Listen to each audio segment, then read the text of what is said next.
watching Juan Gotti Talking Sports.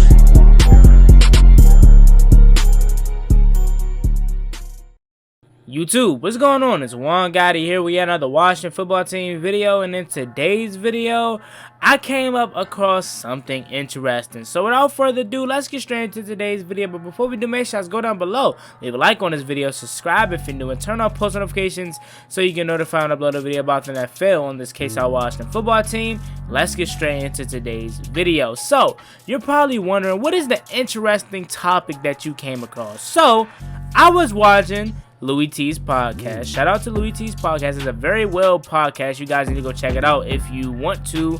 It's very good. It's worth the watch. It's worth the listening. If you're listening on Apple Podcasts, Spotify, whatever, it's a good listen. So I was listening to his podcast, and a question was brought up, or not really a question, but a statement was brought up by Cardinals running back Chase Edmonds.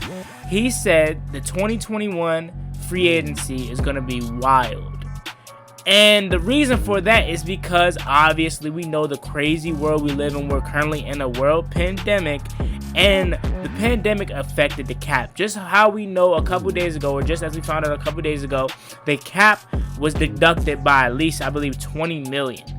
The cap space, if it was a normal year, would have been at least 200 million at the minimum, and it was cut to 180 million dollars this once the cap was set.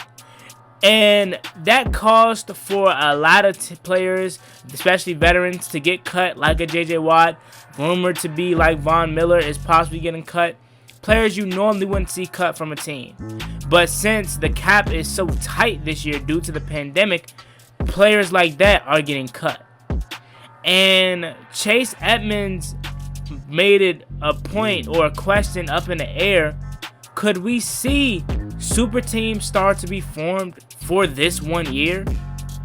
That was a great question that came across my mind once Louis T brought it up. I was like, could we see something like the NBA? You know, in the NBA, you have super teams. Golden State Warriors, the Miami Heat. You want to go way back, Chicago Bulls, if you consider them as a super team. The OKC Thunder in 2015, if you want to consider them a super team. Many Los Angeles Lakers teams, if you want to consider them as super teams. The Celtics. I can go on and on. If you want to consider some of these teams as super teams. Look at the Brooklyn Nets in 2020. James Harden, Kevin Durant, Kyrie Irving. Super teams in the NBA. You get my point. So with the cap space being as tight as it is in 2021, could you see many veterans signing one-year deals? So I thought of that question. I said, yeah, you can see guys like J.J. Watt, Patrick Peterson, all the other guys that's on that list that's 30 plus, Marvin Jones, A.J. Green. You can see guys like that want to sign one-year deals and play with that team for 1 year to stack them up and get a championship team, or get a championship going to compete for the Super Bowl in that 1 year. Now that you get the gist of what I was talking about as far as the super team goes, could we be one of those teams that could build a super team in 2021 and essentially compete for a Super Bowl is what I'm asking. I could see a way we do it. Now, as you guys know, we have $38.5 million in cap as of right now, and that's still with Landon Collins and Alex Smith on the books, as I said in my previous videos. We have a lot of cap space. And could you see us signing guys like Patrick Peterson, Marvin Jones, A.J. Green, J.J. Watt, just to name a few? I know we don't need J.J. Watt. But shoot, if he wants to come here, I wouldn't turn it down. You can't double team everybody.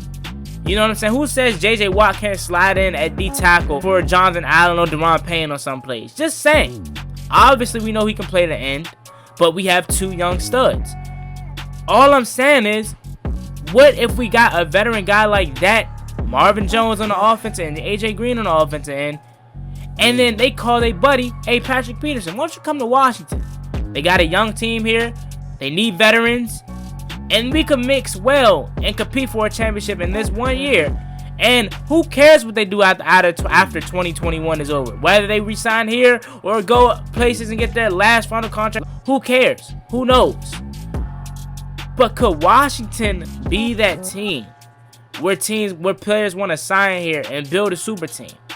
I don't know. That's a good question, because I would see a scenario in which we do, because like I said, we have a lot of money. You know what I'm saying? We have a lot of space where we can sign veteran players. But at the same time, like Martin Mayhew said in his opening presser, it's all about not mortgaging the future. And I believe if you do this kind of move, it is kind of messing up the future. Now, for the fans, of course, we're going to be happy. If we get all these, you know, veterans on one-year deals and win a Super Bowl in 2021, we're going to be happy, obviously. But long-term success, would that be good to build or to stack a team in 2021? But for long-term success, would that be good if we build a super team in 2021 to compete in the Super Bowl? I don't think so. But if it happened, would I be mad? No, I wouldn't be mad. We got JJ Watt. Cool, okay. We don't need him, but I'll take him. We got Marvin Jones. We need a receiver. It's probably not the preferred receiver that you want, but we need a receiver. AJ Green. Okay, not what we want yet again, but you need a receiver to go alongside Terry McLaurin. Patrick Peterson. You need help at the cornerback position, depending on what you do with Ronald Darby. Depth does not hurt at all, so even if we did get Ronald Darby and we brought in Patrick Peterson, it wouldn't hurt. So, could we see a scenario where that happens? I can, but I don't know if that's going to be smart. And trust me, it's way more veteran players out here that could possibly be signed at any team that was close. And what I mean by close is teams that nearly made it to the Super Bowl this past year. I mean, we didn't nearly make it to the Super Bowl, but we could say that we was a stop away from being the Tampa Bay Buccaneers, who ultimately won the Super Bowl 55. And this scenario where it would work better, even better than with us, would be with the Cleveland Browns. You could argue and say they were one stop away from being the Kansas City Chiefs too. So this scenario is for teams that are almost there, but in our case, we're not almost there, but we are almost there, depending on how you look at it.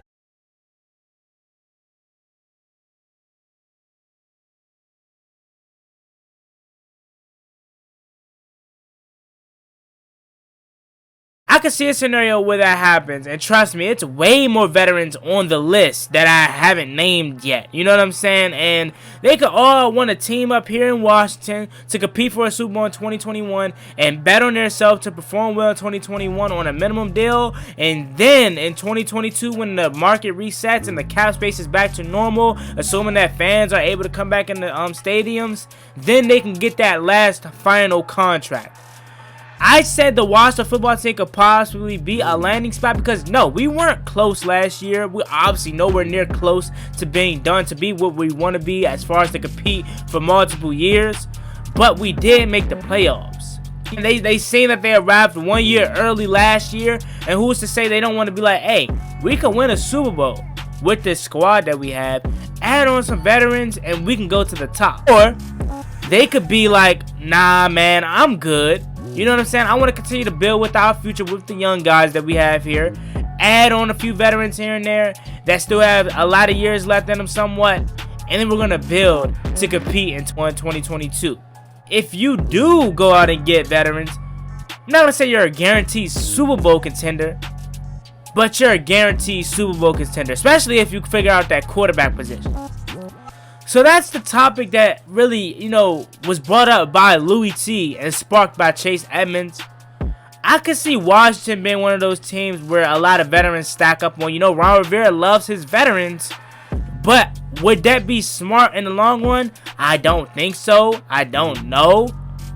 But it's a thought to at least have. Just imagine if Washington could land some of these veteran players on minimum deals in 2021 and win a Super Bowl in 2021, or at least compete for a Super Bowl and make it far.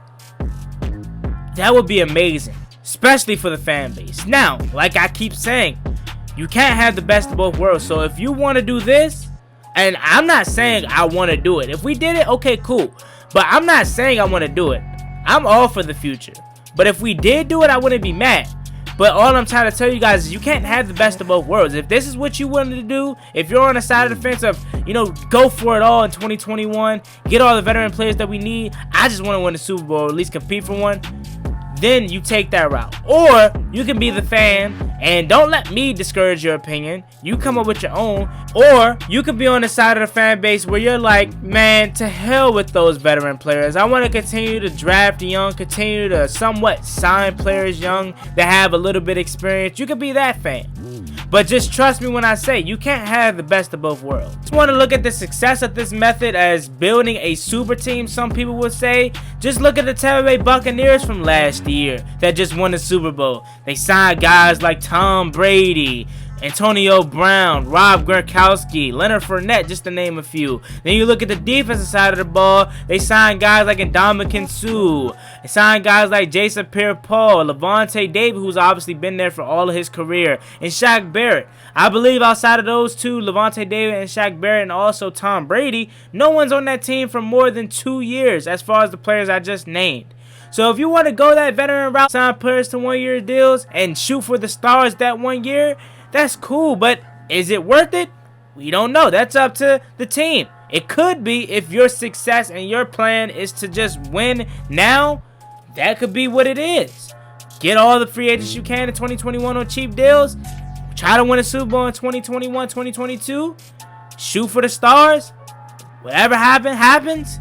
Hey, and you'll deal with it. Or you can do what I think they're doing, which is building for the future and becoming a team that's competing not only for 1 year, but for multiple, close to a decade. That's the team that they want to build here. But I just want to bring that question up to you guys. Could Washington be a landing spot for a ton of veterans and possibly build somewhat of a super team this year to how the cap situation is going to work, how it's down $20 million? As always, it's me, your boy Juan Gotti. Like, comment, subscribe, help to the Washington football team. Let me know what side of the fence you guys are on. Are you on the side of the fence where you want to just win a Super Bowl this year in 2021 and to hell with the future? Or do you want to be on the side of the fence where you're like, man, I want to build for the future and be a constant competitor in the NFC for years to come? As always, it's me, your boy Juan Gotti. Like, comment, subscribe. I'm out. Let me know down below. Peace. Cost me one time, that's gonna get you pop. Get you pop, get you drop. Slide on the one way that get you boxed on.